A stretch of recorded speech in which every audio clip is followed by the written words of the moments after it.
these headphones.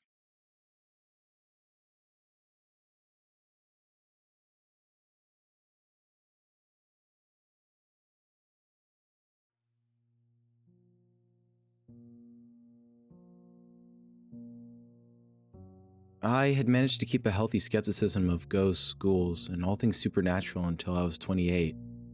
I found most claims of such things to be dubious at best and harmful at worst. I was very much in the camp of the classical sciences as I had studied physics at Edinburgh University several years earlier. While my profession has never taken me back into the scientific arena, I had, until this time, maintained a ruthless opposition to pseudoscience and superstition.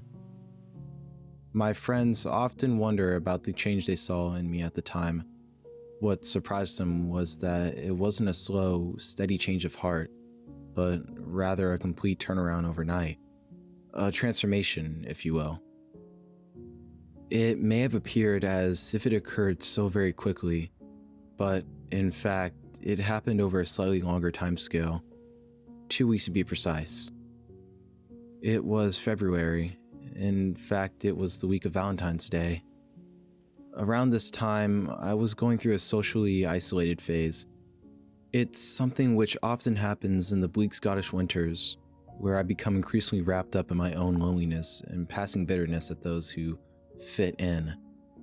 It was, and still is, an erotic hangover from my teenage years, one which has plagued me for far too long. 2 weeks earlier, I had found myself wandering through the cobbled streets of Edinburgh to clear my head. Walking, as amusing as it may seem, has always been a great comfort to me. You are, in every sense, alone with your thoughts, but that part of you which craves the company of others is slightly appeased by being in the world, even if you're only in it long enough to share a glance with a passing stranger.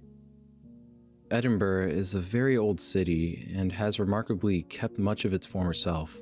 The cobbled streets meander down the steep side of what was once a volcano, breaking off sporadically into narrow lanes, which occasionally open up into secluded courtyards. These numerous courtyards are often flanked on all sides by tall terraced houses, huddled together as if whispering of a secret and long-forgotten past.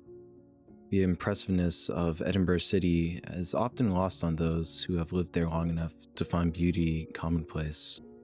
As often happens when gripped by depression, I hadn't been sleeping well.